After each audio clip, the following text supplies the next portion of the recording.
Hey guys, welcome to my YouTube channel lovely की दुनिया। जैसा आपने पिछले अध्याय में सुना होगा श्रीमद् भागवत गीता का, तो मैं चौथा अध्याय में आपको बताने जा रही हूँ। जो चौथा अध्याय उसका नाम है ज्ञान कर्म संन्यास योग। इसका मतलब क्या है कि हमारे पास जो ज्ञान है उसके अनुसार हमें कर्म करना चाहिए, करते रहना चाहिए, बिना स्वार्थ के करना चाहिए। हमें कोई स्वार्थ की इच्छा नहीं करना चाहिए कि हमें ये फल मिलेगा, फल को भूल कर हमें कर्म करना है। तो इसमें श्री कृष्ण जी अर्जुन को समझाते हैं कि हम जो कर्म है वो बहुत पहले से चला आ रहा है, हमें कर्म करना चाहिए। क्या होता है, जब भी हम कर्म करते हैं तो फल की चिंता नहीं करते हैं, जो भी करते हैं तो उसको माना नहीं जाता है। और दोस्तों, जैसे श्री कृष्ण जी ये भी कहते हैं कि कलयुग से जब भी अनर्थ होता है, अन्याय होता है, तो भगवान क्या करते हैं, प्रकट होते हैं, जन्म लेते हैं, किसी न किसी अवतार में आते हैं।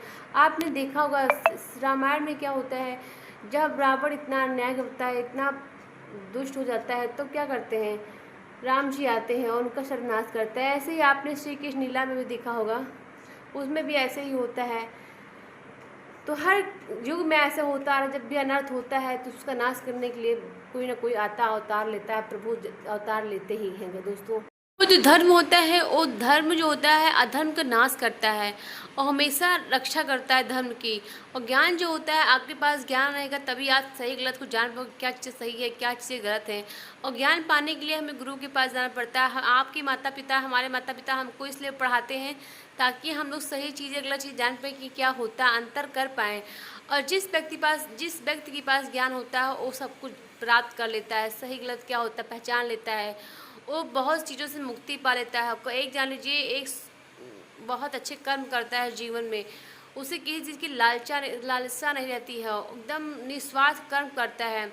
और कर्म ऐसे करना चाहिए कि हमें कुछ फल मतलब कर्म ऐसे करो कि समझ से करो, नहीं ऐसे नहीं कि हम कुछ भी करते हैं उसको कर्म बोलते। कर्म मतलब जैसे हमारे पेरेंट्स है, हमारे माता पिता हैं, तो उनकी रक्षा करना हमारा कर्म है भाई, हमें करना है। ऐसा नहीं कि हमारे माँ बाप ने हमको पढ़ा लिखा दिया, हम बड़े हो गए, हम बाहर चले गए, हम उनकी सेवा नहीं करेंगे। क्यों नहीं करेंगे, हमें हमारा कर्म अगर आप नहीं करते हैं, आप चले जाते हैं उनको ठुकरा देते हैं। आप लोग देखते हैं वृद्धाश्रम बना हो, लोग वहाँ पे रहते हैं, माता पिता, बहुत सारे माता पिता रहते हैं, तो उसको कर्म नहीं बोलते हैं। आप उसका फल कहीं ना कहीं मिलेगा, आपको दुख झेलने को मिलेगा।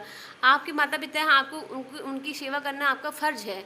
ऐसा नहीं कि आप मोक्ष प्राप्त, आप ऐसा नहीं, आपको कभी मोक्ष नहीं मिलेगा अगर आप घर से बाहर चले जाते हैं, आप अपना कर्म नहीं करते हैं। बहुत लोग क्या सोचते हैं कि हम पंडित बन जाएंगे, हम संन्यास ले लेंगे, ऐसा कुछ नहीं है।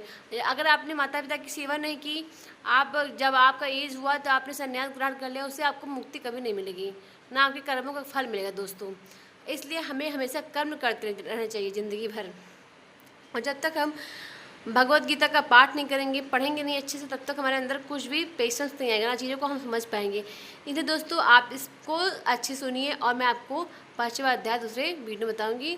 Thanks for watching my video. Welcome to my YouTube channel.